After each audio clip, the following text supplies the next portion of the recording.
अस्सलामुअलैकुम जी। Question number 11 part A exercise chapter number 3। Question देखिएगा, उसने कहा कि critical temperature of a gas क्या होता है। इंपॉर्टेंस बतानी आपने लिक्विफिकेशन ऑफ गैसेस की एंड डिस्कस करना है Linde's method of liquefaction of gases. 3 question है। देखो, क्रिटिकल टेम्परेचर में पहले भी आपको समझा चुका हूं पिछली वीडियोस में कि वाटर है ना, जो पानी आपके पास 100 डिग्री पे क्या करता है, जाके बॉयल करता है। 100 डिग्री पे पानी क्या करता है, जाके बॉयल करता है। 100 डिग्री पे पानी जाके बॉयल करता है।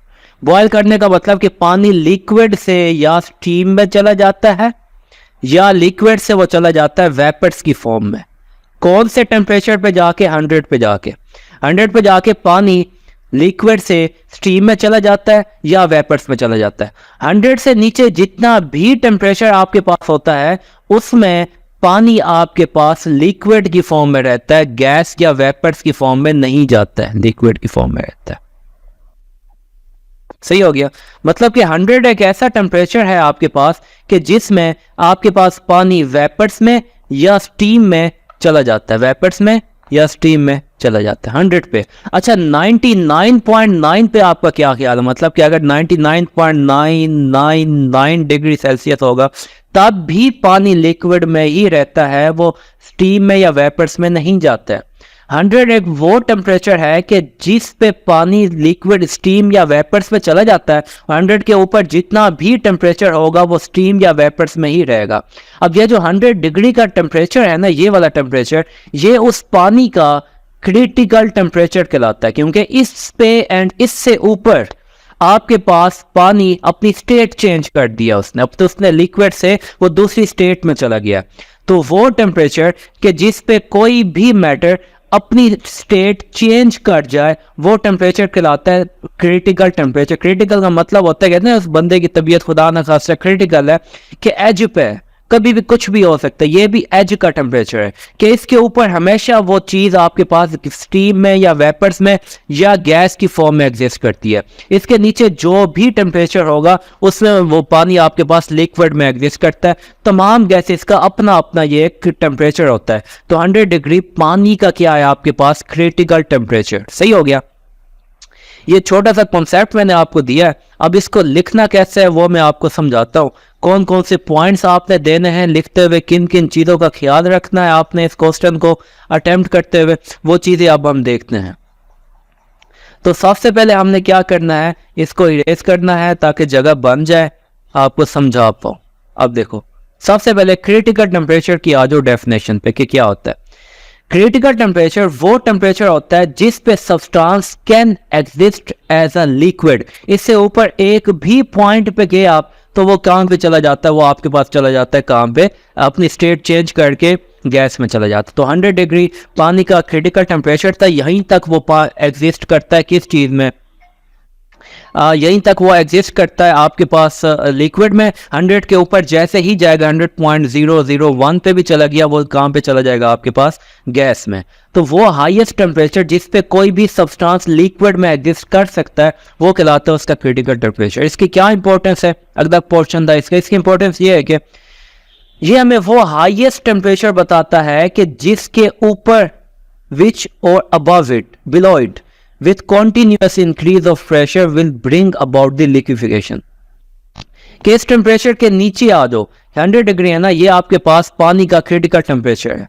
और इस पे, इसके ऊपर जो भी टेम्परेचर होगा, पानी आपके पास वेपर्स की फॉर्म में क्या करता है, एग्जिस्ट करता है इस टेम्परेचर के ऊपर।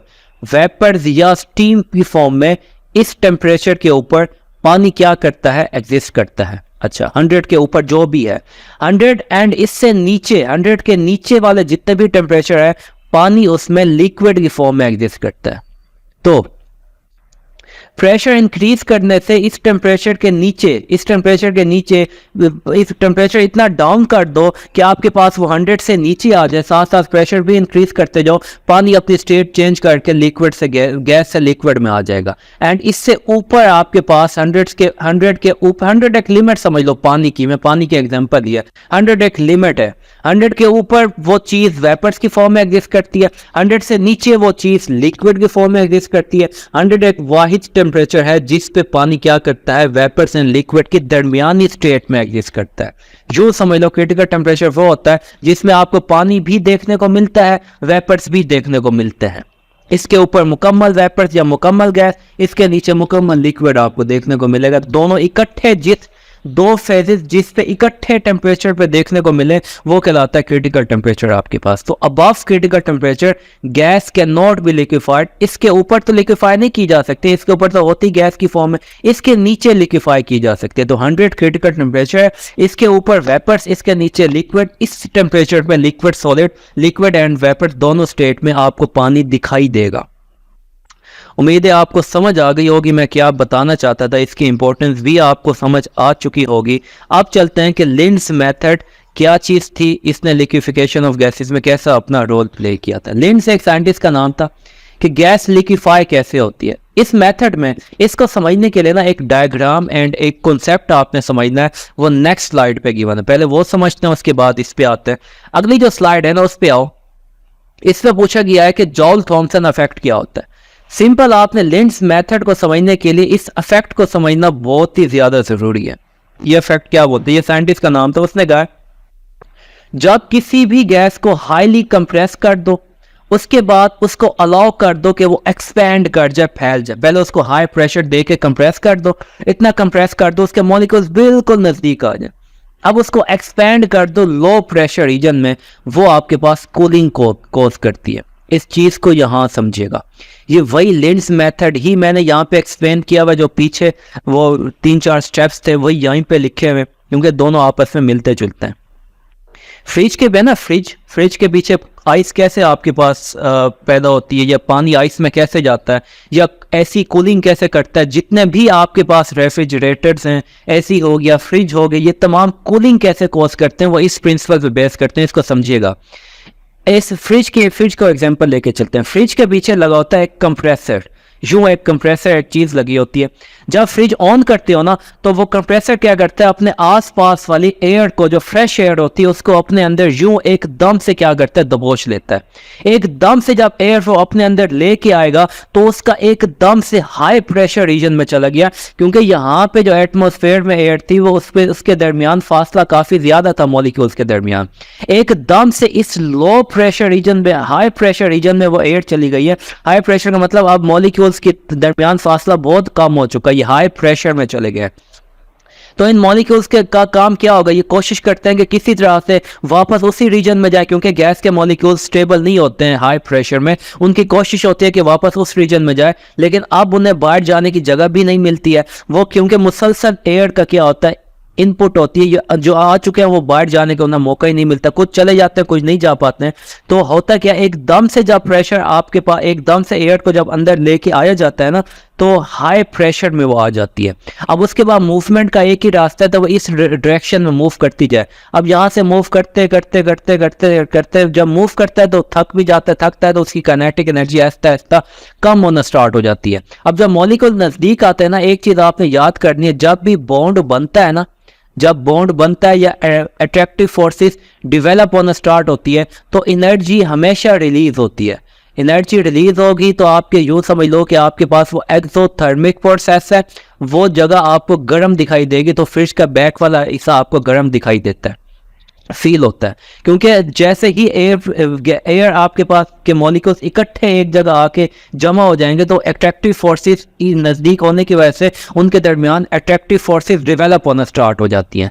अब बॉन्ड आहिस्ता आहिस्ता से बनना स्टार्ट हो जाएंगे। इस बॉन्ड का मतलब फोर्सेस डेवलप होना स्टार्ट हो जाएंगी, जिसकी वजह से एनर्जी रिलीज होगी। वो पीछे जो कंप्रेसर वाला हिस्सा है वो गर्म होगा, फ्रिज का पीछे वाला हिस्सा गर्म होता है। अच्छा, अब वो मॉलिक्यूल्स ऊपर की तरफ मूव करते हैं, क्योंकि बाहर जाने का रास्ता है नहीं, क्योंकि मुसलसल एयर वो कंप्रेसर क्या करता है, अपने अंदर लेके आता है, जिसकी वजह से अंदर वाले मॉलिक्यूल्स का बाहर निकलना मुश्किल होता है। अब वही कंप्रेस एयर यहाँ से आहिस्ता आहिस्ता मूव करते हुए जाती है। अब क्योंकि बॉन्ड भी बन रहे हैं, फोर्सेस भी डेवलप हो रही हैं, मुसलसल क्या है, एनर्जी रिलीज हो रही है। इस मुसलसल एक्सोथर्मिक रिएक्शन की वजह से इतना ज़्यादा हाई टेम्परेचर हो जाता है आपके पास कि ये खतरा होता है कहीं वो चीज़ फटी ना जाए, ब्लास्ट ही ना हो जाए। इस वजह से उस पाइप के सराउंडिंग में रेफ्रिजरेटिंग लिक्विड, या दूसरे लफ्ज़ों में कोई पानी टाइप भी यहाँ पे फ्लो करता है मुसलसल आगे पीछे से, ताकि वो जो हीट आपके पास पैदा हो रही है ना बॉन्ड बनने या फोर्सेस बनने की वजह से, वो हीट कम हो जाए, मिनिमाइज हो जाए।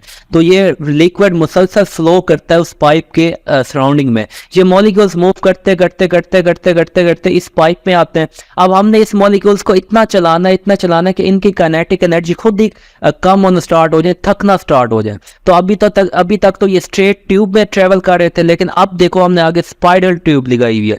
स्पाइरल ट्यूब से ट्रेवल करना इनके लिए मजीद मुश्किल हो जाता है, मजीद इनकी काइनेटिक एनर्जी कम होना स्टार्ट हो जाती है। एकदम ऐसा आता है ये दम तोड़ जाते हैं और ये लिक्विड में कुछ जाना स्टार्ट हो जाते हैं।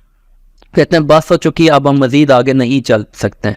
अब यहाँ का जो एयर का जो यहाँ पे प्रेशर था ना, वो था आपके पास 200 atm, जो हवा में मौजूद एयर थी। जब इस कंप्रेसर ने अपने अंदर लेके आए ना, इसने एकदम से उसको 1 atm प्रेशर दे दिया। मतलब कि 200 से एकदम से 1 atm प्रेशर के रीजन में वो गैस आ चुकी। कितनी ज़्यादा वो बेताब हो गई, जैसे मछली को पानी से निकालो उसकी क्या कोशिश होती है वापस पानी में जाए, वैसे इन मॉलिक्यूल्स की ये हालत होती है। अब चलते चलते चलते चलते क्या हो गया, थक चुके हैं। जैसे ही इस नोजल पे पहुंचते हैं ना, तो आधे से ज्यादा मॉलिक्यूल्स जो कि फोर्सेस आप बना चुके होते हैं उसके अंदर, अब यहाँ पे जैसे ही वो पहुंचते हैं, अब उन्हें यहाँ पे एक हमने ट्यूब लगाई होती है, एक दूसरा सिलेंडर लगाया होता है। यहाँ इस सिलेंडर का जो आपके पास प्रेशर होता है ना, इसमें वो होता है 200 atm। अब इस मुकम्मल इस ट्यूब का जो प्रेशर है ना, वो आपके पास था 1 atm। मतलब कि 200 atm से 1 atm में गैस के मॉलिक्यूल्स आए। मुसलसल मुशक्कत के बाद वो किस में गए, अब उन्हें यहाँ पे एक नोजल होती है, एक जेट नोजल होती है, बिल्कुल छोटा सा स्ट्राग होता है, एकदम से वो यहाँ से निकलना स्टार्ट हो जाता है। उन्हें बाहर का इन्वायरमेंट, यहाँ का इन्वायरमेंट उन्हें पता चलता है कि 200 atm का है, वापस वही इन्वायरमेंट उन्हें मिल जाता है। वो खुश हो जाते हैं। जो मॉलिक्यूल थक चुके होते हैं वो कुछ यहाँ पे लिक्विड की फॉर्म में इकट्ठा होना स्टार्ट हो जाते हैं। जो मॉलिक्यूल्स वापस अपनी जगह पे जो जो जिनमें अभी भी काइनेटिक एनर्जी होती है, वो वही फोर्सेस को तोड़ देते हैं। अब जैसे ही वो फोर्सेस को तोड़ते हैं, तो बॉन्ड की ब्रेकेज हमेशा याद रखनी है। बॉन्ड जब ब्रेक होता है तो एनर्जी हमेशा आपके पास रिक्वायर्ड होती है। और वो एनर्जी कहाँ से आती है बॉन्ड को तोड़ने के लिए? ये जो आपके पास बाहर वाला जो माहौल था ना, ये दूसरा सिलेंडर था, इसमें जो मॉलिक्यूल्स हैं वो उससे एनर्जी को लेते हैं और ये आपस की इन बॉन्ड को तोड़ देते हैं। जैसे बॉन्ड को तोड़ते हैं, जो बाहर वाला इन्वायरमेंट है ना, वो ठंडा होना स्टार्ट हो जाता है, उसकी अपनी एनर्जी लूज होना स्टार्ट हो जाती है। इस वजह से फ्रिज का जो ऊपर वाला हिस्सा है ना, वहाँ पे कूलिंग होना स्टार्ट हो जाती है। और नीचे आहिस्ता आहिस्ता से जो आइस है ना, ये आइस आहिस्ता आहिस्ता उसी जगह पे जमना स्टार्ट हो जाती है लिक्विड की फॉर्म में। अच्छा, अब ये यहाँ पे तो आ चुके हैं मॉलिक्यूल्स, खुश हैं कि हमें वापस वही इन्वायरमेंट मिल चुका है। लेकिन उन्हें पता चलता है जैसे ही वो इस ट्यूब से पास होते हैं, इस लाइन से, तो दोबारा से उन्हें यही कंप्रेसर 1 atm प्रेशर पे लेके जाता है। वापस से ये यहाँ से मूव करते हैं। तो ऐसे साइकिल चलता रहता है। तब तक साइकिल चलता है जब तक तमाम की तमाम आपके पास वो एयर कंप्रेस होके एक्सपेंड होके कंप्रेस होके एक्सपेंड होके यहाँ लिक्विड में कन्वर्ट होनी स्टार्ट ना हो जाए। जैसे ही वो लिक्विड में चली जाती है वो वाली एयर, तो अब होता क्या है, आपके पास वही लिक्विड आपके पास मजीद टेम्परेचर कम होने की वजह से सॉलिड में चला जाता है। ये था मुकम्मल लिंड्स मेथड, जो कि बेस करता है जॉल थॉमसन इफेक्ट पे। इसको एक दफ़ा रीड करते हैं कि गैसेस को कंप्रेस किया जाता है by a compressor to develop a very high pressure of 200 atm। ये आपके पास 200 atm का बाहर का प्रेशर था, इसका हमने हाई प्रेशर यहाँ पे अप्लाई कर दिया 1 atm। हाई प्रेशर यहाँ पे आएगा 1 atm का हमने अप्लाई किया। हाईली कंप्रेस गैस को अलाउ किया जाता है एक्सपेंड करने के लिए through a opening of nozzle. ये नोजल की ओपनिंग है, यहाँ से इसको एक्सपेंड किया जाता है। जब सडन एक्सपेंशन होगी, एकदम से उन्हें खुशी मिलेगी, तो गैस कूल हो जाएगी। कैसे कूल हो जाएगी? अब वो आपस के बॉन्ड को तोड़ना स्टार्ट कर देंगे इन्वायरमेंट से एनर्जी लेके, और वो एक्सपेंड कर जाएंगे। कंप्रेस गैस दोबारा से रीसर्कुलेट होती है again and again to get cooled. यहाँ से रीसर्कुलेट होगी, कूल होना स्टार्ट हो जाएगी आपके पास, अनलेस तमाम की तमाम गैस लिक्विफाई ना हो जाए। ये होता है लिंड्स मेथड, जो कि बेस करता है जॉल थॉमसन इफेक्ट पे। उम्मीद है समझ आ गई होगी। समझाने की ईजीएस्ट वे में कोशिश की है। इसको एक दफ़ा रिवाइज कीजिएगा, दोबारा देखिएगा। यही चीज़ आपने लिखनी है, ये डायग्राम बनानी है। पीछे जो लेंस मेथड था वो भी सेम टू सेम यही चीज़ थी जो मैंने आगे एक्सप्लेन कर दी है। उम्मीद है ये क्वेश्चन आपको समझ आएगा। समझ आया हो तो इसको एक दफ़ा like, comments, share and subscribe कर दीजिएगा। Thank you very much. अल्लाह हाफिज़। जी तो यहाँ पे ये भी देख लो कि क्वेश्चन 12 है आपके पास एक्सरसाइज का कि kinetic molecular theory of gases क्या होती है। बुक में आप देखोगे 8 पोस्टुलेट्स बने हुए हैं, उसके 8 पोस्टुलेट्स आपने बाय हार्ट याद करने, और boys law, Charles law, Avogadro's law, grams law of diffusion के मुकम्मल इक्वेशंस गिवन है। ये वही बुक से ही आपने क्या करना है, एक दफ़ा रिवाइज कर लेना है। सिंपल वे में आपने क्या करना है, इसको एक दफ़ा अच्छे से रिवाइज कर लेना। Thank you very much. अल्लाह हाफिज़।